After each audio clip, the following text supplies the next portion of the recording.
अस्सलाम वालेकुम। Creative writing course के इस सेशन में ऐसी चीज़ की हम बात करेंगे जो आपने बहुत दफ़ा देखी होगी, पहचानी भी होगी, जब आपने पढ़ी होगी कोई चीज़ या सुनी होगी, इवन गानों के लिरिक्स में आपने महसूस किया होगा, लेकिन हो सकता है इस नाम से आप उसको ना जानते हो।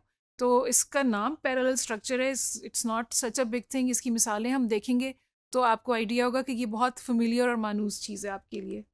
कुछ मिसालें हैं जैसे कि पैरेलल स्ट्रक्चर का ये मतलब है कि एक जुमला जिसमें एक ही ग्रामेटिकल पैटर्न फॉलो हो रहा हो। जैसे कि इजी कम इजी गो, जो चीज़ आसानी से आती है उसकी बेकदरी होती है और वो जल्दी चली भी जाती है। आमतौर पे वेल्थ के लिए इस्तेमाल होता है इजी कम इजी गो।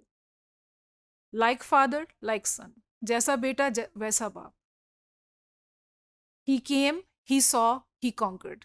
इनमें सब में एक नाउन है, साथ में एक वर्ब पास्ट टेंस में चल रहा है, सेम टेंस में, तो इससे एक तरह का पैरेलल बनता है और एक इंटरेस्टिंग और लुत्फ उसमें पढ़ने में आता है। तो अच्छा, अगर आप ये कहेंगे, ये भी देख लें कि this is not a parallel sentence. अगर आप कहें Uzma likes hiking, jogging and to ride a bicycle. To ride a bike is a different verb form similar नहीं है, डिफरेंट है। तो उससे उसका आप देखें तसलसल और उसकी ब्यूटी टूट जाती है। तो this is not a parallel structure. अगर आप वो बनाना चाह रहे हैं उसको इस तरह से अगर हम लिखें तो वो पैरेलल स्ट्रक्चर होगा। Uzma likes hiking, jogging and riding a bicycle. तो ये है। इसका फ़ायदा क्या है? इसकी ज़रूरत क्या है?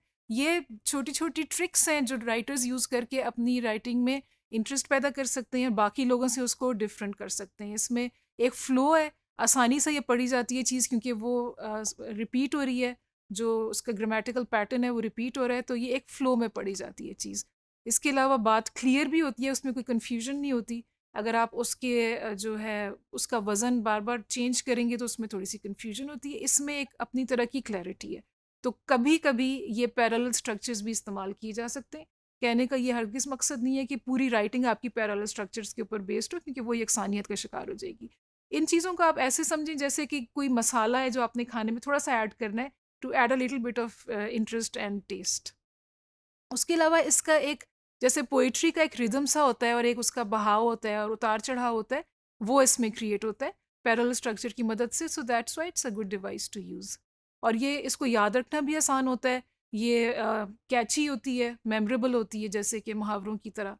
ये एक पैरेलल स्ट्रक्चर की मिसाल है, आपने सुनी भी हुई होगी पहले। चार्ल्स डिकेंस की a tale of two cities, it's a long sentence and opening sentence of his novel. It was the best of times, it was the worst of times.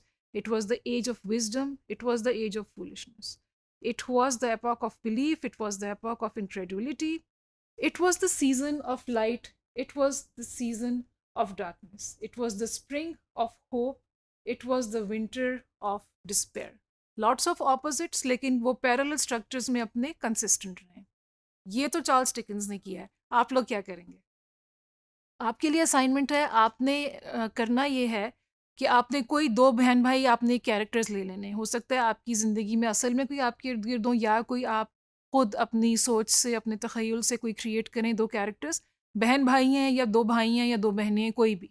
तो उनको ले लेना है और आपने पैरेलल स्ट्रक्चर यूज़ करते हुए आपने उनकी habits, temperament, relationships and attitudes towards others, उनकी पसंद-नापसंद, इन सारी चीज़ों के बारे में 5 से 7 जुमले लिखने हैं। और आपको कुछ हमने मिसालें पैरेलल स्ट्रक्चर्स की दी हैं, कुछ मिसालें ये आपको लिंक दिया है इसके ऊपर है, और आप खुद से भी इंटरनेट एक्सप्लोर करके और मिसालें देख के उसको रिसर्च कर सकते हैं, और हो सकता है उससे आपको कोई ख्याल आ जाए कि मैं इस तरह से अपना जो असाइनमेंट है वो तैयार करूँगा या तैयार करूँगी 2 बहन-भाइयों के बारे में।